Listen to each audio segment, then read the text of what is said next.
Hey everybody, Elizabeth Nader back with you, the Nader Narrative and Jersey First TV to talk about your money. It seems to be on everyone's mind all the time. So we're doing a lot of shows and back with us again, our good friend, Jim Carter, the director of the Center for American Prosperity at America First Policy Institute. Jim, thank you for coming on. Thank you for having me. Thank you. Well, you always provide insight into the numbers and what the truth is when it comes to the economy. But in some ways, I feel like we don't really need to tell people too much. They know that they're hurting. They know when they go to the grocery store. They know that when they go to the gas station. But because of your background and obviously as an economist and all that you have done, and your resume is long, and we've listed it before, but you know what you're talking about. But there are indicators, right? There are things that we look at in the economy which drive things like interest rates and drives Wall Street one way or the other. So some numbers came out. First of all, walk us through what the recent numbers are. Sure. Well, the last time I spoke with you, we were on the verge of a recession and inflation had hit a 40-year high. Now, what's changed since then? We're still on the verge of a recession, but inflation's even higher. The CPI number came out last Friday, 8.6%. It's a doozy. And then just this morning, we had the PPI number, which is the producer price index, and it came out at 10.8%. Now, that's the sixth month in a row with double-digit increases, or seventh if you round up. Last November's 9.9%. So that's 7 months in a row of double-digit increases. And of course, we're seeing people hit, as you say, the gas station, the grocery store. Gas has more than doubled now during this presidency, more than doubled. And nearly half of that increase actually occurred before the Russia invasion of Ukraine. Meanwhile, people are working and they're getting raises, but the raises aren't matching the rate of inflation. So their real wages have been falling. They're working harder, they're taking more money, but at the end of the day, bringing home fewer goods. Right. What we're seeing now is, of course, interest rates are starting to go up, stock market's starting to go down, and it's really not a good situation. Looking at the economy itself, the first quarter of this year, we saw a 1.5% contraction in GDP, annualized rate. And right now, according to estimates by the Federal Reserve Bank of Atlanta, we're looking at probably a growth rate of about 0.9% in the second quarter. So the first half of 2022 has really been a stagnation, or really stagflation, high inflation, little to no growth. Wow. Now, there were warnings that we would get to stagflation, and the Biden administration told us for many, many months that wasn't happening. It was a blip, right? That wasn't really what you're seeing, isn't really true. Are they now finally admitting that this is real and that we are heading towards a recession? What are they willing to admit from what you've seen? Well, Secretary of Treasury Yellen came out the other day and said, well, she was wrong. She didn't think this inflation would be as bad or as long as it has been. Also, President Biden came out the other day with the op-ed of his own, where he talked about, well, when we see a downshift in job creation, that just tells us that we moved into this new stage of recovery, and that's a good thing. In a sense, he was really setting the stage for what is going to be happening, which is, as the economy slows, labor will be impacted. Employment is a lagging economic indicator. Right. But that's, as the economy slows, we'll see that turn around a bit. So one of the things that we've seen in talking to small businesses throughout the state is that you sort of mentioned this on the personal side, but even on the small business side, their revenue has increased, but their bottom line has either stayed the same or decreased. And of course, we know what that means. That obviously their costs have gone up, but people have still been spending money. Are we now at the point, now a recession, as I see it, just as a consumer, at some point people pull back, right? And then we have less dollars chasing these goods. Are we at that point now where we're going to start to see consumers say, I'm not spending, I'm not getting that new car, I'm not going to make that home improvement? Are we at that point? Well, we had a buildup of excess savings that have been whittled down in recent months. And as real wages have fallen and people are spending more on the things they must buy, that leaves less for the things they want to buy. Yeah. And so we're seeing some retailers with unbalanced inventories. They have things they can't sell because people aren't buying them, and they have shortages elsewhere, such as baby formula and what have you. Right. So that's tricky. And the idea of heading towards a recession, is it inevitable at this point, Jim? And how do we know when we're really in it? Because you'll hear some people say, if we have to pull back enough so that we pull back on, monetarily, right? And we almost have to go through this. Is this a, like, we must experience this in order to right the ship? Well, of course, a soft landing is everyone's hope, but those are extraordinarily difficult to manage. Again, with interest rates going up and the stock market going down, in fact, the stock market going down actually has a negative wealth effect.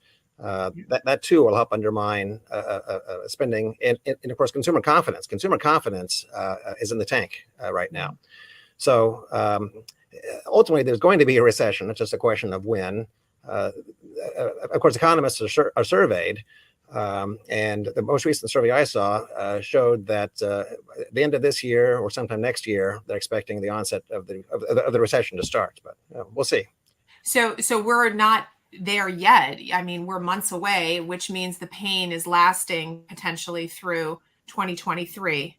Well, we're close to it. Again, if Atlanta Fed is accurate and we're only growing at 0.9% in the second quarter after a contraction in the first quarter.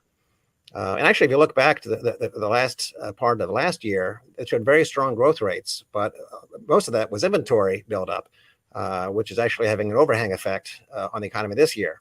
So last year's numbers being pumped up artificially mean that this year's numbers are going to be even weaker.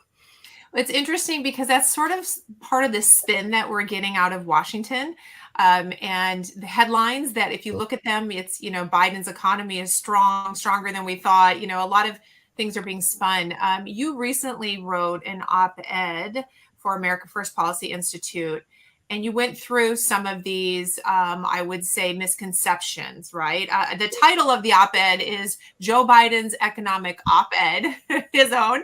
Who does he think he's fooling? Mm-hmm. So I'd like to go through this because I think you do a great job of really setting straight what he's saying versus what is the reality. One thing about math is that it's math, right? So you can spin a lot in life, but numbers are numbers. Let's go through that just sort of at a high level. When I'm looking at your op-ed, the first claim made by President Biden, made by his administration, is that this is he has been overseeing the fastest decline in unemployment on record. Okay, so you say verdict false. Tell us why. Yes. Well, there has been a growth in employment. This has, of course, largely been a bounce back from the pandemic and the impact of the lockdowns we had. Although we are still about 800,000 people fewer in the labor force today, I should say employed today, than back in February of 2020, just before the pandemic. But according to the numbers put out by President Biden's Bureau of Labor Statistics, Biden has seen employment grow 8.3 million. That's impressive. But from May 2020 to January 2021, employment grew 12.5 million. So for him to say it's the fastest decline in unemployment on record is to ignore, from May 2020 to January 2021. Yeah. And of course, the unemployment rate, it peaked at 14.7% very briefly during the lockdown. And it fell down to 6.4% when President Biden took office. Now, that's a decline of 8.3%. Right. Under Biden, guess what? It's only fallen 2.6%. Well, there's the real number right there. Okay, so the real number is hiding in there. All right, let's go to this claim that his administration has made. Millions of Americans are getting jobs with better pay. You say verdict on that false. Tell us why. Well, yes, people are seeing large nominal increases in their salaries and wages, but with inflation growing faster than those wage increases, again, people are taking home less in real terms.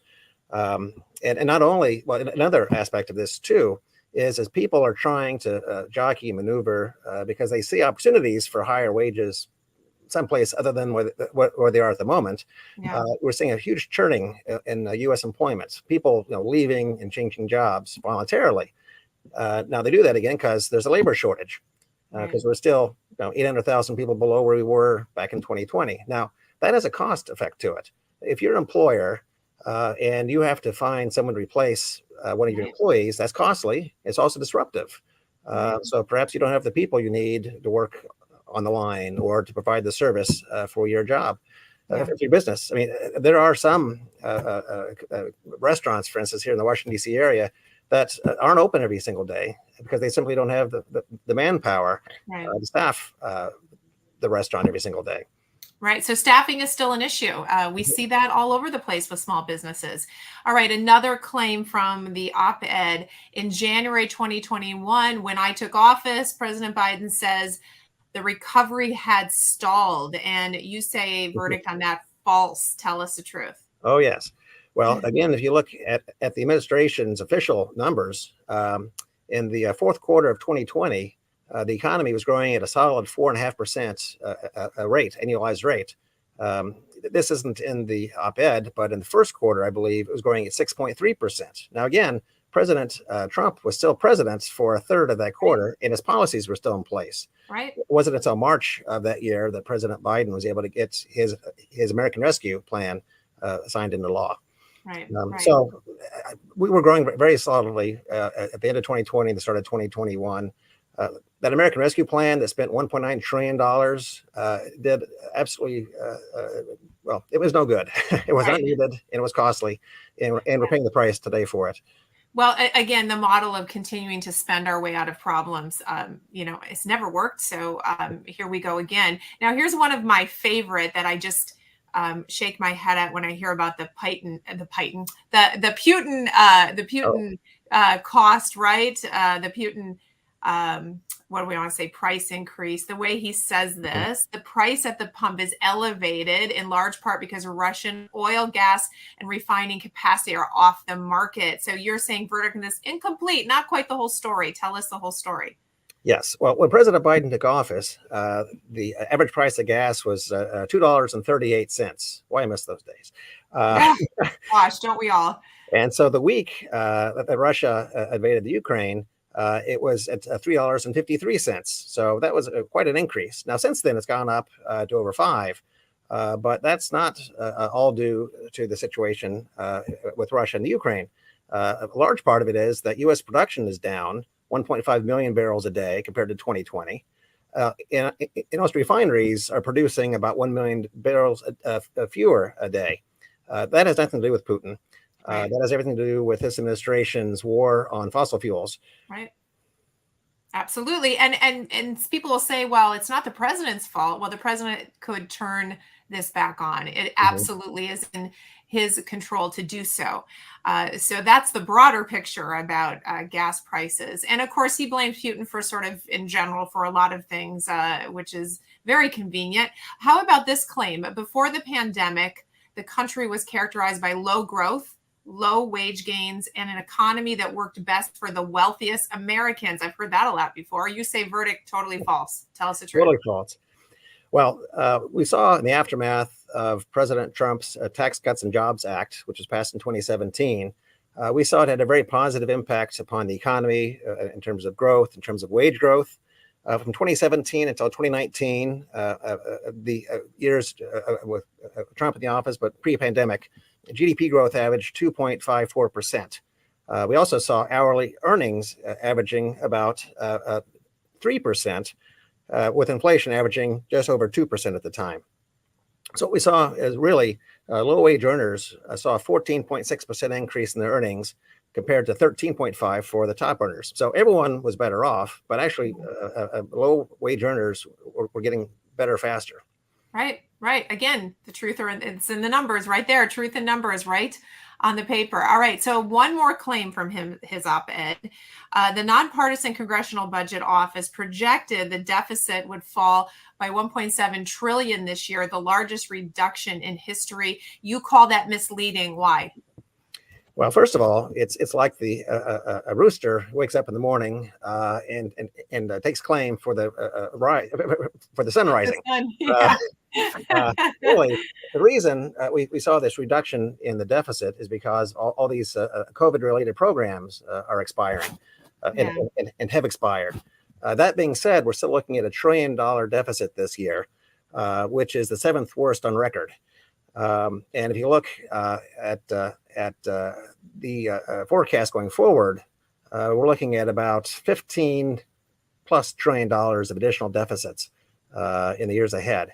And the budget that President Biden introduced did absolutely nothing. Well, very little. He raised taxes more than increased spending in his budget, but really had a very minor impact in the projection for the deficit. Well, I don't know about you, but I know I can't spend my way out of debt. So I fail to understand how that concept doesn't translate in Washington, but we know that it doesn't. So having said all of this, Jim, I mean, it's, we laugh about this and we talk about this, but it truly is painful. And as we look at the market, which impacts everyone, even if you're not heavily invested in it, somehow it trickles down, whether it's a 401k, whether it affects the individuals who own your business. I mean, it affects everyone. The market is forward looking. So is it making, way for this recession coming? Do you think the market's even going to go lower? I know you don't have a magic ball here, but do you think we're about to see a lot more pain on Wall Street? Well, there's the old saying that no one wants to catch a falling knife. You want to hit it, you want it to hit, and then you pick it up. So right now, the stock market is a falling knife. I can't say where it'll end. I just know that we had a Dow over 36,000, and the economy was growing, wages, the growing, low unemployment, low inflation. In fact, under President Trump, inflation never got above 2.9%. In fact, on the day of the month that Biden took office, inflation was at 1.4%. Wow. So if only. Yes. Yeah. Well, this is where I now say elections have consequences. And, I think we all would hope the Americans have learned that, come November, we will hopefully produce enough of a result to keep some of these bad decisions at bay. But we'll see. When Americans really, really start to hurt, I think they finally hopefully wake up and pay attention. Any advice for all of us as we face the unknown? With you, how are you looking at it as a head of a household? How do you prepare for something that may be a major recession, by the end of the year? Well, just remember, all things are passing. So we will get through this. That's good. I like that. That is true. And we've been there before.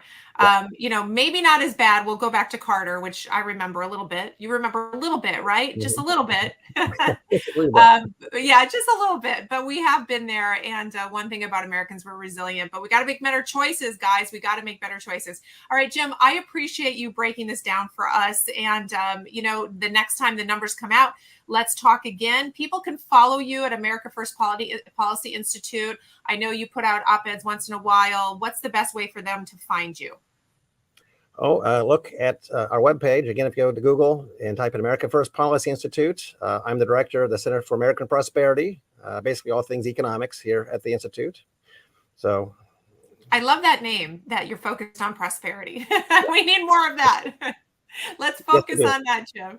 Right? Thank you so much for your insights, for your intelligence, all that experience you have, making it real for all of us. We really appreciate it. Thanks, Elizabeth. All right, Jim.